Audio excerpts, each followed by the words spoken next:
Hi, this is Nivetha. Welcome to my YouTube channel. இன்னைக்கு கஷாயம் எப்படி செய்யலான்னு பார்க்கலாம். ஸோ தேவையான பொருட்கள் இதுதான். வீட்டில் இருக்கிற பொருட்கள் வச்சு எப்படி சிம்பிளாக கஷாயம் செய்கிறதா நம்ம பார்க்க போகிறோம். இப்போ எப்படி செய்யலான்னு பார்க்கலாம். ஓமவல்லி இலை நான் 10 எடுத்திருக்கேன். இல்லாத பட்சத்துக்கு அதை விட்டுருங்க. அதுக்கு பதிலாக துளசியும் நீங்கள் சேர்த்துக்கலாம். வெத்தலை நான் 2 எடுத்து பிச்சு வச்சுருக்கேன். இஞ்சி கொஞ்சோண்டு எடுத்து கட் பண்ணி வச்சுருக்கேன். லெமன் ஒரு பழம் எடுத்து தோலோடே கட் பண்ணி வச்சுருக்கேன். மிளகுத்தூள் 1/2 ஸ்பூன், மஞ்சள் தூள் 1 ஸ்பூன், சுக்குத்தூள் நான் 1/2 ஸ்பூன். நீங்கள் சுக்காவே வச்சுருந்தீங்கன்னா அதையுமே தட்டி போட்டுக்கலாம். கிராம்பு 2 வச்சுருக்கேன். பட்டை கொஞ்சோண்டு வச்சுருக்கேன்.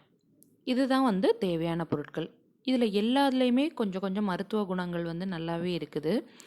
நான் இந்த அளவுகள் எல்லாமே பார்த்தீங்கன்னா 3 பேர்த்துக்கு நான் செய்ய போகிறேன். அதுக்குரிய அளவு தான். எத்தனை பேர் குடிக்க போகிறீங்களோ அத்தனை கப் அளவு தண்ணி எடுத்து அதில் கொஞ்சம் ஒரு 1/2 டம்ளர் எக்ஸ்ட்ரா ஊற்றிக்கோங்க. இப்போ நான் 3 பேர்த்துக்கு போடுறதுனால 3 டம்ளர் தண்ணியும் அதில் கொஞ்சம் அடுத்து அதில் ஒரு பாதியும் எடுத்து ஊற்றிருக்கேன். நீங்கள் எத்தனை பேருக்கு வேணுமோ அதுக்கேற்றாப்புல தண்ணி அளவு ஊற்றிக்கலாம்.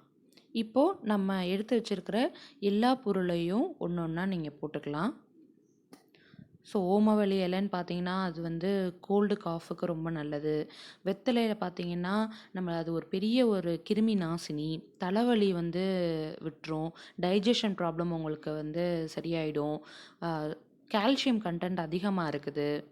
அப்புறம் லெமன்லலாம் பார்த்தீங்கன்னா பிளட் ப்ரெஷரோட அளவு குறைக்கும். அது நிறைய பேர்த்துக்கு தெரியுமான்னு தெரில. அப்புறம் அதுக்கு ஆன்டிபாடிஸ் நிறையா க்ரியேட் பண்ணும். டர்மரிக் அதாவது மஞ்சள் தூள்லையும் பார்த்தீங்கன்னா நோய் எதிர்ப்பு சக்தி அதிகமாக இருக்கும். தொண்டை கரகரப்புக்கெலாம் நம்மளுக்கு இன்ஸ்டண்ட்டாக நம்மளுக்கு ஒரு ரெமெடி கிடச்சிரும். இப்போ நம்ம எல்லாத்தையும் போட்டுட்டு நல்லா மிக்ஸ் பண்ணி விட்டுக்கலாம். இதை ஒரு லைட்டாக கொதி வரட்டும். இந்த மாதிரி கொதி வரணும். சுக்குலையும் பார்த்தீங்கன்னா தலைவலி, சளி, நம்மளோட உடல் அசதி எல்லாமே அது போக்கிரும். கிராம்புலையும் நோய் எதிர்ப்பு சக்தி அதிகமாக இருக்குது.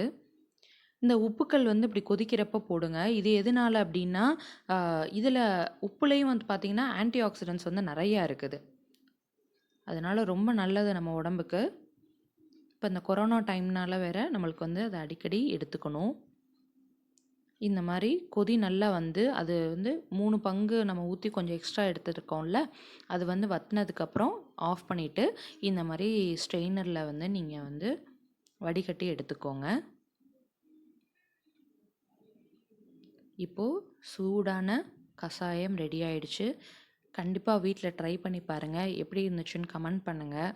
உங்கள் ஃப்ரெண்ட்ஸ் அண்ட் ஃபேமிலிஸ்க்கு ஷேர் பண்ணுங்கள் வீடியோ. இந்த கொரோனா டைமில் ரொம்ப நல்லது இந்த கஷாயம். செஞ்சு பாருங்கள். தேங்க்ஸ் ஃபார் வாட்சிங்.